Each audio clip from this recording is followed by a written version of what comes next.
जगन्नाथ स्वामी नयन पथगामी भवतु मे। रथारूढो गच्छन् पथि मिलितभूदेव पटलय स्तुति प्राहुर्भावं प्रति पदमुपाकर्ण्य सदया दया सिन्धुबन्धुशक जगताम सिन्धुसुतय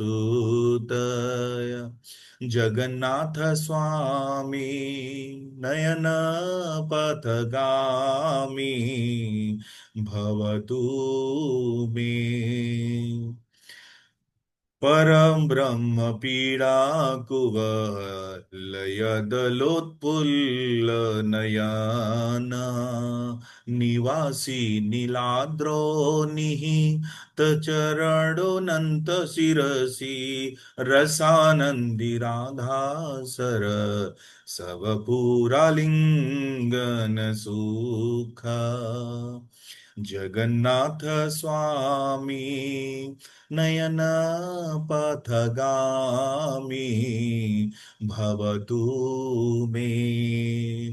न वैयाचि राज्यं न च कनकमाणिक्यविभवम् न याचेऽहं राम्यां जनकाम्यं वरवधूं सदा काले काले प्रमथपति न गीतचरित जगन्नाथ स्वामी नयन पथगामी भवतु मे। हरत्वं संसारं द्रुत तरमसारं सुरपते हरत्वं पापानं वितति मपराम यादवपते अहो दीननाथे निहीन चरणो निश्चितममीदम् जगन्नाथ स्वामी नयन पथगामी भवतु मे। हरे कृष्ण कृष्ण कृष्ण हरे हरे हरे राम राम राम हरे हरे हरे कृष्ण कृष्ण कृष्ण हरे हरे हरे राम राम राम हरे हरे हरे कृष्ण कृष्ण कृष्ण हरे हरे हरे राम राम राम हरे हरे हरे कृष्ण कृष्ण कृष्ण हरे हरे हरे राम राम राम हरे हरे। श्री श्री जगन्नाथ बलदेव सुभद्रा महारानी की जय। तो सभी की स्क्रीन पे प्रणाम मंत्र है, होपफुली याद भी हो गया होगा। किस किस को याद हुआ ये, थोड़ा कुछ मेमोराइज कर पाए तो कुछ ये? मुझे याद हो गया। हरि बोल। माता जी रिसाइट करिए जैसा भी सामने, आंख बंद करके करिए, जहां पे थोड़ा भूलने लगे थोड़ा सा खोल लीजिएगा ईमानदारी से। जगन्नाथ बलदेव सुभद्रा नी देख रहे हैं। नीलाचल नीलाचल निवासाय नित्याय परमात्मने बलभद्र सुभद्राभ्याम जगन्नाथाय ते नमः। हरी हरी बोल जय। नीलाचल निवासाय नित्याय परमात्मने बलभद्र सुभद्राभ्याम जगन्नाथाय ते नमः। जगन्नाथाय ते नमः। ओके। हरे कृष्णा। तो हम आज चौथे दिन की कथा का प्रारंभ करते हैं, जगन्नाथ कथा का प्रारंभ करते हैं। तो कल हमने क्या, कहाँ तक पहुंच गए थे? तो कल जो है, विद्यापति, जैसा कि उस ब्राह्मण ने इंद्रदुम्न राजा के दरबार में बताया था, जैसा उसने ब्यौरा दिया था, जो लोकेशन बताई थी, जैसे ही वृत्तांत सुनाया था, उसके आधार पे इंद्रदुम्न राजा ने विद्यापति को भेजा था। तो विद्यापति चलते चलते पहुंच गए कहां तक? विश्व वसु के घर में। विश्व वसु के घर में उनकी पुत्री थी। क्या नाम था? ललिता। ललिता। यस। तो फिर क्या है, ये ललिता जो थी बड़ा गुणवान थी, बड़ी कल्चर्ड मतलब कन्या थी उनकी, और बड़ी रूपवान भी थी। तो ये जब विद्यावती पहुंचते हैं, विश्व वसु से भी मिलते हैं। जैसा जब वो पहुंचते हैं तो विश्व वसु विश्राम कर रहे होते हैं। जब विश्व वसु भी उठते हैं तो वो मिलते हैं। और वो भी मतलब विश्व जो विद्यापति थे, विद्यापति भी उनको देख के उनका ऑरा जो है वो समझ जाते हैं, भाई साक्षात भगवान का वो सेवा करते थे नील माधव की। तो मिलते हैं। तो फिर क्या है कि देखते हैं, देखते देखते क्या है, शाम को वो अपना दिन भर तो सोते रहते हैं, दिन भर तो सोते हैं। कौन? विश्व बसु। और शाम को अपना नहा धो के निकल लेते हैं। तो फिर ये शाम को जब निकल लेते हैं तो अब यहीं ललिता जो है वो उनकी सेवा में रहती थी। विद्यापति अतिथि थे। विद्यापति तो धीरे धीरे सेवा सेवा भाव से क्या हुआ, उन दोनों में प्रेम हो गया, और प्रेम हो गया, फिर विवाह कर लिया। वैसे तो वैसे तो विद्यापति जो है वो सन्यासी थे, लेकिन उनका मिशन था ना। तो मिशन में क्या है, ये उनको विवाह करना पड़ा। उनका मिशन क्या था? भगवान नील माधव को ढूंढना। तो मतलब सर्वधर्मान परित्यज्य, है ना, सभी धर्मों को, वर्णाश्रम को, भक्ति जो है, भगवान की भक्ति, भगवान की सेवा सभी आश्रमों, सभी वर्णों से ऊपर है। तो उन्होंने क्या किया कि उनसे विवाह कर लिया। सन्यासी होते हुए भी उन्होंने उनसे विवाह कर लिया और वहां पे रहने लगे। तो ये डेली डेली का कार्यक्रम होता था कि ये, तो वो देखते थे कि ये जो ललिता है ये सुबह सुबह जाती थी, फूल चुनती थी, सुगंधित फूल लाती थी, और दिन भर आरती की थाली प्रॉपरली सजाती थी। और और जो विश्व वसु थे वो विश्राम करते रहते थे, और शाम को नहा धो के फूल और थाली लेके चल देते थे। तो एक दिन पूछा कि ये कहाँ जाते हैं भाई? अब पत्नी थी, ललिता उनकी पत्नी थी। बोले ये ससुर जी जो है ये कहाँ शाम को चल देते हैं? बोले ना ना ना, इसके बारे में मुझसे मत पूछना। एक बार हमने पूछा था तो बहुत डांट दिया था, तुम्हारा काम बस है फूल चुनना और थाली लगाना, इससे ज्यादा जानने की जरूरत नहीं है। तो हमने उसके बाद पूछा भी नहीं।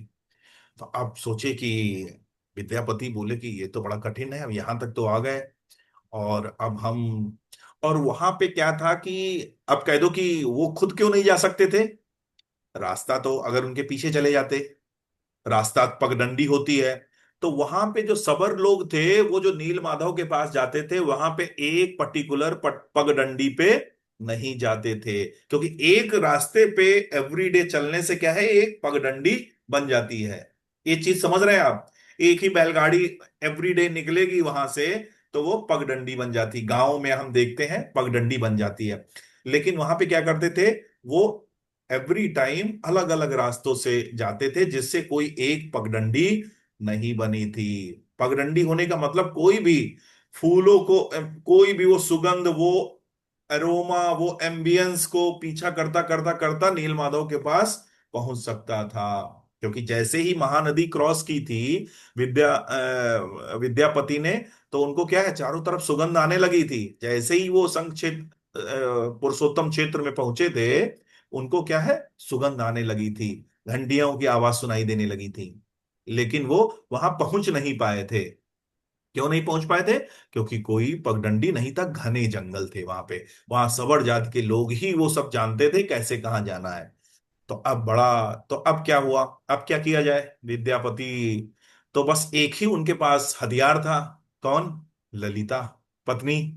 तो देखिए, ये पति पत्नी में होता है ऐसा कि अपना काम बनवाना हो तो अपना बना लेते हैं, जैसे भी कैसे भी। पत्नी को कुछ अपना खरीदना है तो वो अपना काम कर लीजिए, या पति को कुछ काम निकालना है तो ये सब हो जाता है।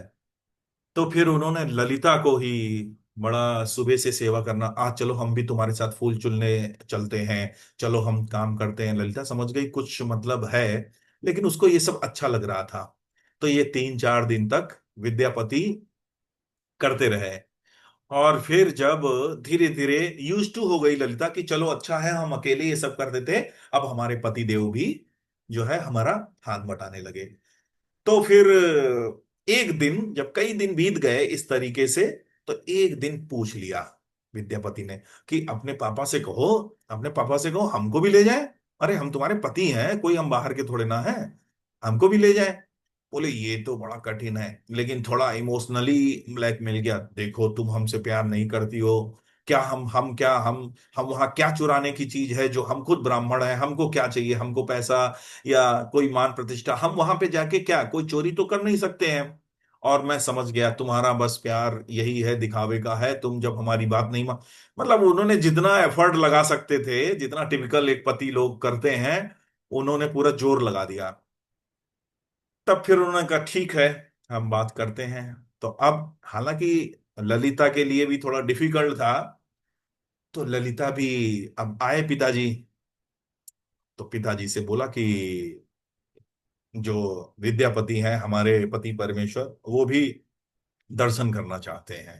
बोले नहीं नहीं, ये नहीं हो सकता है, ये नहीं हो सकता, हम पहले ही तुमसे बात कर चुके हैं, इसके बारे में दोबारा बात हमसे मत करना। ठीक है? तो वो बोले कि ठीक है। तो अब ललिता के पास क्या करना? अब ललिता फंस गई बीच में, उधर से पति और इधर से, एक मिनट,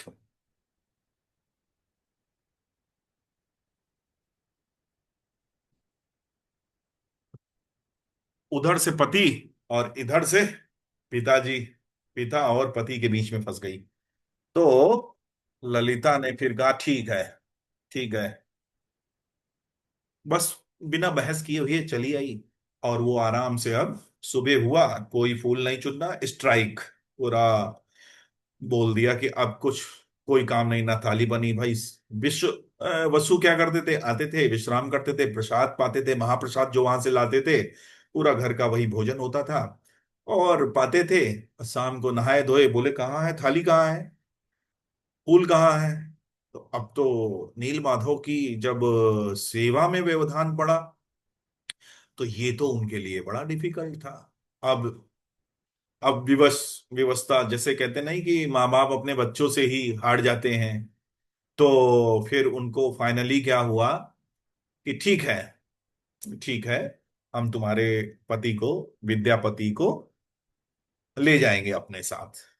तो अब विद्यापति का काम बन गया, बड़े ही मन में अंदर ही अंदर बड़े खुश कि अब आज जो है हमको लोकेशन पता चल जाएगी, और हम नील माधव के दर्शन करेंगे, फिर राजा के पास जाएंगे और अपना काम हो जाएगा। तो ठीक है, शाम हुई, बोले ठीक है। तो विश्व वसु आए, ये तैयार होके हुए, बोले कि ठीक है हम तुमको ले तो चल रहे हैं, लेकिन आंखों पे पट्टी बांध के रखेंगे, पूरी तरीके से आंखें तुम्हारी कवर होंगी। अब लो ये और समस्या हो गई। बोले कि सब काम बन गया था, बनते बनते रह गया। लेकिन विद्यापति थोड़ा बुद्धिमान था, ब्राह्मण था, इंटेलिजेंट था, तभी इंद्रदुम्न ने भेजा था। तो उसने क्या कहा, ललिता से बोला कि हमको थोड़ा सरसों के दाने दे दो। तो सरसों के दाने दे दिए, रख लिए जेब में अपने, रख लिए। तो वो बैलगाड़ी से गए, बैलगाड़ी से गए, बैल जो गांव में चलती बैलगाड़ी से गए। और जब जा रहे थे तो वो रास्ते में वो जो सरसों के दाने हैं वो बिखेरते हुए चले गए। ठीक है? और वहां देखा, दर्शन होके मंत्रमुग्ध हो गए। ये विश्व वसु गए, विश्व वसु गए, देखा भगवान की प्रत्यक्ष सेवा कर रहे हैं, आदान प्रदान हो रहा है। मतलब उसने देखा कि, और विश्व वसु बोले, उस बोले ये बताओ, शेड्यूल ट्राइब, ये ट्राइब सवर जाति के लोग भगवान के साथ, और वो देख रहे हैं कि वो जैसे जो डीडी वर्शिप का कोर्स किए होते हैं उनके, उनको तो सब ये आइडिया होता है कि 42 37 चार बार मुख पे घुमाओ, फिर 2 बार नाभि कमल पे, फिर चरण कमल पे, फिर 7 बार पूरा, पहले दिया, फिर दो, फिर एक सीक्वेंस होता है। हम लोग जो है डीटी वर्शिप का कोर्स करते, तो ब्राह्मण, अब विद्यापति तो ब्राह्मण थे, पूरा डीटी वर्शिप उनका पूरा कोर्स किए हुए थे। और वहां देखा ये क्या कर रहा है, कहीं कोई सीक्वेंस नहीं, चंवर डुला रहे हैं, चंवर के बाद फूल दिखा रहे हैं, फूल के बाद दिया दिखा रहे हैं, कहीं कुछ। तो मतलब बोला क्या देखो इनका भाग्य है। तो वास्तव में जो भगवान है, भगवान का एक नाम है भावग्राही। वो नियमग्राही नहीं है। भगवान को ज्ञान और तप के बल पे पाना थोड़ा दुष्कर है, कठिन है। भगवान जो है शुद्ध भक्ति से ही प्राप्त किए जा सकते हैं। तो सबर लोग जो थे वो इस तरीके से भगवान की सेवा कर पा रहे थे। एनीवे, ठीक है, दर्शन हुए, बड़ा अच्छा लगा। वहां पे देखा कि इवन देवता, देवी देवता लोग भी प्रसाद लेके आ रहे हैं, स्वर्ग से आ रहे हैं, वो भी भोग भगवान के लिए लेके आ रहे हैं। तब उसको समझ में आया, अच्छा इसीलिए ये सब सुगंध आती थी, इसीलिए ये पुष्प जो है महकते थे। लेकिन हुआ क्या, फिर से बांध दिए गए। फिर से उनका जो है आंखों पे पट्टी बांध दी गई, फिर बिठा दिए गए। चले आए, चले आए, बड़ा साधुवाद किया ललिता। अब और ललिता की सेवा करने लगे कि तुमने जो है हमारा ये काम किया, और बस तुम ही हमारे सच्चे प्रेमी हो, और मतलब टिपिकल। अच्छा, फिर उसके बाद अब वो इंतजार करने लगे कि दोबारा कैसे जाएं। तो दोबारा देखिए, ये विद्यापति ने कह दिया था कि दोबारा हम जो है तुम्हें नहीं ले जाएंगे, ठीक है। तो उन्होंने क्या किया था, वो सरसों के बीज डाल दिए थे। तो सरसों क्या है, जंगल में कोई सरसों का ऐसा तो नहीं कि हर जगह सरसों थी जो रास्ता भटक जाते। तो वो स्पेसिफिक लाइन में जो है वो सरसों के पेड़ उग गए, तो वहां पे रास्ता उनका रेडी हो गया। अब वो करने लगे, अब हमको निकलना है यहां से, अब हमको निकलना है। क्योंकि अभी भाई उनको 3 महीने का समय दिया था, ये 6 महीने हो गए शादी किए हुए, अपना आनंद ले रहे हैं, 6 महीने हो गए। तो निकलने के लिए फिर उन्होंने क्या किया कि भाई बोला कि अब हम जा रहे हैं। तो विद्यापति समझ गए कि देखो अब ये जो है जाके, ठीक, क्योंकि उसने पहले ही बता दिया था कि हमें राजा ने भेजा है, इंद्रदुम्न महाराज ने भेजा है। तो इनको क्या है, बांध के डाल दिया, वही घर में बांध के डाल दिया, शाम को खाना दे दिया जाता था और बांध के डाल दिया। ठीक है, अब ये अपना बढ़िया महाप्रसाद पाते थे, अब बंधे हुए पड़े रहते थे कि भाग ना जाए, क्योंकि वो जानते थे। लेकिन लेकिन कई जब दिन हो गए तो फिर क्या हुआ कि अब उनके पास क्या था, एक ही तुरुप का इक्का था। कौन? हाँ? देखो सब समझ रहे होंगे, एक ही तुरुप का इक्का था, ललिता। उनकी प्रिय पत्नी बोली, देखो देखो हमें बांध रखा है यहाँ पे। तो अब जो है ललिता जो है फिर गई पापा के पास अपने पैरवी करने कि आप इनको जो है मुक्त कर दीजिए, ये वो धीरे धीरे होता रहा। तो पुत्री के इतने आग्रह पे, और वास्तव में एक बार नील माधव ने भी उनसे कह दिया था, अब भाई हम तुम्हारी सेवा से थोड़ा अब हम चेंज करेंगे, अब हम राजसी सेवा चाहिए। तो वो वो जो विश्व वसु थे वो थोड़ा सा उनको हिंट मिल गई थी पहले ही। नील माधव ने कह दिया था कि कोई राजसी व्यक्ति राजा के का कोई वाहक, संदेश वाहक आएगा, और यहां से फिर राजा जो है उनको, नील माधव को ले जाएंगे, ये पहले बता चुके थे। तो इसलिए और वो डर रहे थे, लेकिन फाइनली फिर उन्होंने उनको मुक्त कर दिया। और जब मुक्त कर दिया तो फिर क्या हुआ, कहाँ गए, सीधे अवंती प्रदेश के लिए निकल लिए। तो अवंती प्रदेश के लिए जब निकले, पहुंचे पहुंचे, और वो तो इंद्रदुम्न तो बिल्कुल बाट लगाए हुए थे, राह तक रहे थे जल्दी कि आएंगे।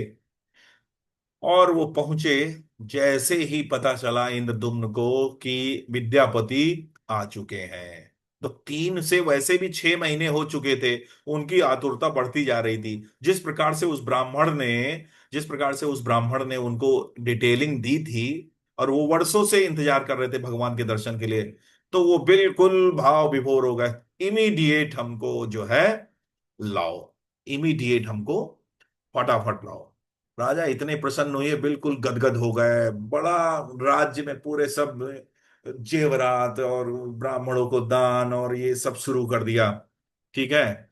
अभी पता नहीं था कि विद्यापति खबर लाए हैं कि नहीं लाए हैं, लेकिन विद्यापति पे उनको इतना विश्वास था कि विद्यापति आ गए हैं तो काम करके ही लौटे होंगे। ठीक है ना। विद्यापति आए, सारा वृत्तांत सुनाया उनको। नारद जी भी आ गए।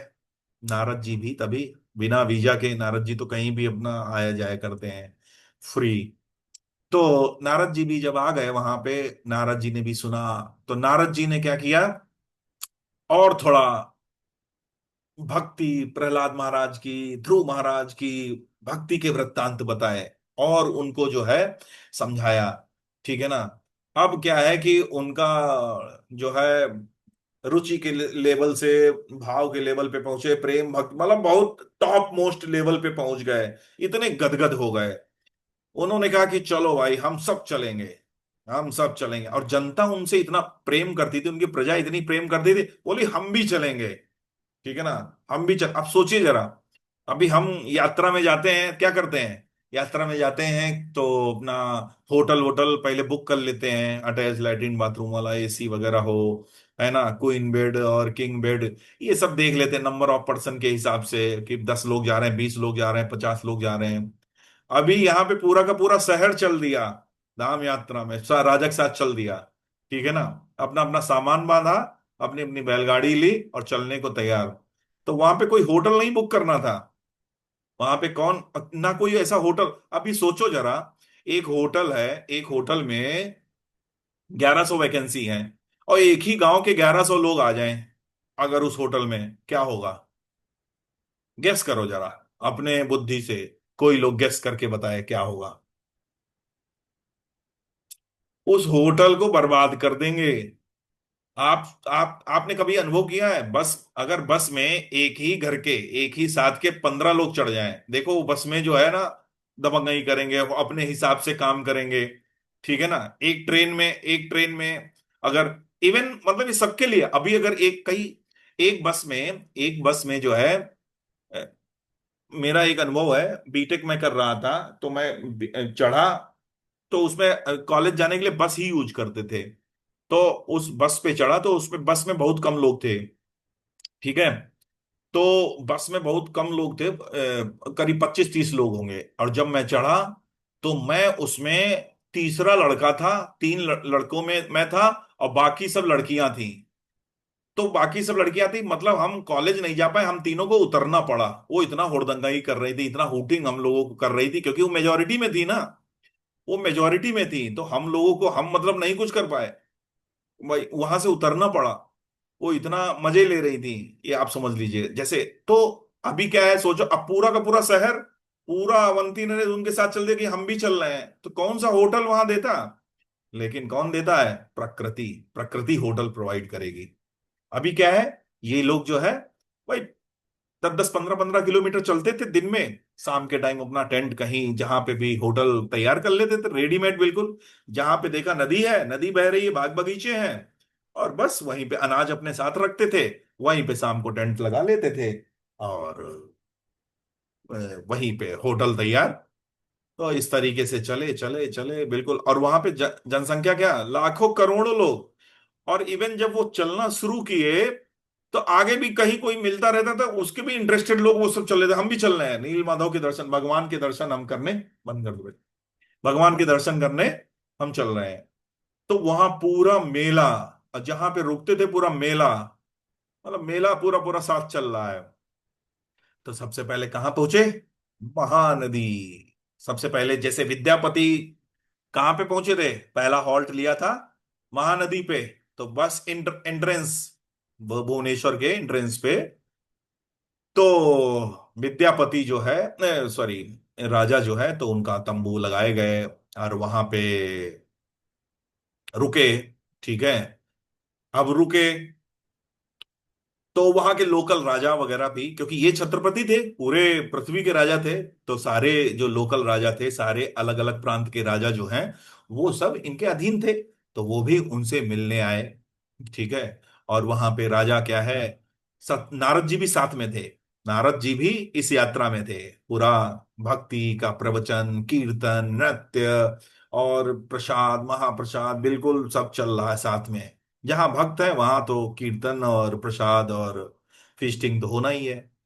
अच्छा, फिर क्या है, फिर महानदी को क्रॉस किया। अब महानदी को क्रॉस, अब बताओ लाखों करोड़ों लोगों के लिए इतनी नाव कहां से लाई जाएंगी। तो मतलब भाई कुछ नाव वगैरह मिली तो मल्टीपल चक्कर लग रहे हैं। 5 लोगों को छोड़े, 500 नाव मिली, 5 लोग चले गए, फिर वहां से लौट के आई, फिर 500, मतलब जैसे तैसे वो सब वहां पहुंचे। अब वहां पे पहुंचे, तो वहां पे पहुंचे तो अब इनको वही अम्बियंस आने लगी, क्योंकि शंख क्षेत्र में प्रवेश कर गए थे। वही खुशबू और वही घंटी आने लगी कि अब हम यहाँ पे पहुंच गए हैं। फिर वहां पे उन्होंने जो है, उनको सारे वो लक्षण दिखने लगे, वैकुंठ के लक्षण। ठीक है ना, जैसा विद्यापति ने बताया था कि वही सुगंध, वही एरोमा, उसी तरीके के घने वन, वो सब दिखने लगे। वो समझ गए मतलब अब जो है हम नील माधव के पास पहुंच गए। और वहां पे बहुत बड़ा उत्सव किया, बहुत बड़ा उत्सव किया, क्योंकि उनके पास, उनके साथ पूरा था, उनके गंधर्व, उनके खानसा में सब सब सभी थे। सब बर्तन वर्तन सब, पूरा पूरा वो राज्य ही मूविंग स्टेट था, वो चल रहा था। बहुत बड़ा उत्सव किया, आसपास के लोगों ने बहुत आनंद लिया। लेकिन फिर वहीं पे एक ट्विस्ट आया। तो वो ट्विस्ट क्या था, आकाशवाणी हुई कि राजा, अब तुम अभी हमारे दर्शन नहीं पा सकते हो। अब अब मैंने, जो मेरा नील माधव का जो रूप है वो यहां पर नहीं है। बस इतना सुनते ही राजा के बिल्कुल पैरों तले जमीन खिसक गई। बिल्कुल फेंट होने लगे। और समझ में नहीं, जैसे जैसे एक लड़की, मान लो जैसे, जैसे लड़की है वो घर से भागी, सारे जेवर जायदाद लेकर भाग के शादी करने के लिए भागी, रेलवे स्टेशन पे पहुंची, लड़के ने कहा नहीं नहीं, अब मैं अपने मम्मी पापा की बात सुनूंगा, मैं जा रहा हूं, मैं तुमसे शादी नहीं करूंगा। अब बताओ उस लड़की का क्या हुआ। वो पूरी अपना राज्य लेके आ गए यहाँ पे। ठीक है, पूरी राज्य, मतलब वही, सोचो जरा क्या कंडीशन हुई। तो इसलिए हमने ये एग्जाम्पल बताया कि वो लड़की क्या, उसकी क्या होगी, अब वो वापस भी नहीं जा सकती है, और यहाँ रेलवे स्टेशन पे भी नहीं रह सकती है। अब क्या होगा उनका। तो बस उनका तो, उन्होंने तो पूरा विचार कर लिया, गुंडिचा रानी, आंस नेत्र, आंसू बहते बहते बिल्कुल बुरा हाल हो गया उनका। और इंद्रदुम्न, राजा इंद्रदुम्न और गुंडिचा देवी ने मतलब ये तय कर लिया कि अब हम इसी महानदी में अपनी जान दे देंगे। बस, अगर भगवान के दर्शन नहीं हो रहे हैं, ठीक है ना, हमारे ही कोई प्रारब्ध होंगे, अपने को कोसने लगे बहुत, हमारे ही कोई प्रारब्ध होंगे, और अब हम जान दे देंगे। तो फिर नारद जी आए। नारद जी आए, नहीं नहीं, रुको, भगवान की कुछ इच्छा होगी। ठीक है, और ऐसा नहीं है, थोड़ा धीरज रखो, भगवान की ही इच्छा होगी। और अब हम क्या है, भगवान की प्रसन्नता के लिए यज्ञ करेंगे। ठीक है ना, और मतलब नारद ने आज्ञा दिया, यज्ञ करो। ठीक है। तो देखिए भगवान, देखिए यहाँ पे सिद्धांत है समझने के लिए, कि हम समझते हैं कि हम भक्ति में आ गए हैं, टीका चंदन लगा लेते हैं, कुर्ता खरीद लिया है 250 का, 300 की धोती खरीद ली है, मतलब 700-800 में भक्त बन गए। ठीक है। माताएं क्या है, अपना गोपी ड्रेस खरीद ली, माला वाला खरीदा, मतलब बन गए। लेकिन भक्ति में जो है बहुत परीक्षाएं लेते हैं, बहुत बहुत हमको परीक्षाएं देनी पड़ती हैं। तो वास्तव में अभी अभी आप समझिए, ये आप मान लीजिए, ये अगर आपके ऊपर टेस्टिंग होना शुरू हो गई, इसका मतलब आप भक्ति में वाकई अंदर जा रहे हैं, भक्ति में सुदृढ़ हो रहे हैं। अगर, क्योंकि इनिशियली जब हम एंटर करते हैं, देखिए भक्त तो हम है ही है, भारत भूमि में है, श्रद्धा तो है ही है। लेकिन जब हम थोड़ा सा तत्व को समझते हुए, जैसे आप लोग अब जो है कई वर्षों से ये क्लास कर रहे हैं, अब थोड़ा जो भक्ति आपका दृष्टिकोण जो है, भगवान और भक्ति, है ना, साध्य साधन, मेडिटेशन, नाम जप, इन सब तत्वों को समझने के बाद अब आपका दृष्टिकोण जो है वो बदला होगा। तो जैसे जैसे आप आगे बढ़ेंगे, देखो इंद्रदुम्न क्या है, इतना आसान नहीं है, अभी आगे और प्रॉब्लम होगी, और सारी समस्याएं आएंगी। तो ऐसा ही होता है भक्त के साथ, बहुत सारी प्रॉब्लम्स आती हैं। क्योंकि अभी आप समझिए, जैसे हम सब्जी बाजार जाते हैं, सब्जी खरीदने, आलू खरीदने जाते हैं, कितना टेस्ट करते हैं, कितना आलू बोलो कहीं दाग तो नहीं है, सब लोग सब्जी खरीदते हैं, आम खरीदते हैं आजकल, कहीं काला काला निशान तो नहीं है, ठीक ना, 100 रुपए का आम खरीदते हैं, इतना हम देते हैं। अगर अपने लिए खरीद रहे हैं, मान लो पड़ोसी पैसा दे दिया कि हमारा ले आना, तो उसका भले ना देखे, अपना किसी दुकान से खरीद लिया औना पौना, जितने में सस्ता मद्दा जो भी मिला। लेकिन अपनी सब्जी बहुत ताड़ ताड़ के देखते हैं, आलू भी एक एक खरीदेंगे, लड़ लेंगे, वो कहेगा नहीं छांट के नहीं लेना है, लेकिन हम बहुत छांट के लेंगे। तो भगवान भक्त बना रहे हैं तो इतना आसानी से भक्त बना ले, क्योंकि भगवान की जिम्मेदारी आ जाएगी पूरी, उनको फिर वो पूरी रिस्पॉन्सिबिलिटी लेते हैं। तो वो बहुत ठोक बजा के, बहुत जैसे जैसे हम आलू खरीदते हैं 10 रुपए की चीज, ठीक है, तो उसी तरीके से भगवान भी जो है ठोक बजा के इस तरीके से हमारा जो है टाइम टू टाइम टेस्ट लेते रहते हैं, और हमको और दृढ़ बनाते रहते हैं, और पुष्ट करते रहते हैं। तो नारद ने कहा ठीक है, ये भगवान की ही इच्छा होगी, और अश्वमेध यज्ञ करो। तो अश्वमेध यज्ञ की तैयारी हो जाती है। राजा थे, कोई दिक्कत ही नहीं है, 1000 अश्वों का वहां पे आहुति दी जाती है, अनेक हजारों लाखों गाय दान करते हैं वहीं पे, लाखों गाय। तो बताते हैं वो एक वहां पे है इंद्रदुम्न कुंड है, इंद्रदुम्न कुंड है। तो वो कुंड कैसे बना, जब गायें लाई गई तो गायों के खुर से वहां पे इतना जो इस तरीके की वो हो गया, गड्ढा हो गया, कि वही फिर कुंड बन गया। गाय जो है, इतनी गाय वहां पे बनती रहती थी। फिर क्या हुआ, जब यज्ञ किया, तो वहां पे जो है भगवान नरसिंह देव जो है वो प्रकट हुए। जो हमने पहले बताया था ना कि नरसिंह देव मंदिर की हम बात करेंगे बाद में, तो ये वही वाले मंदिर, वही वाले नरसिंह देव।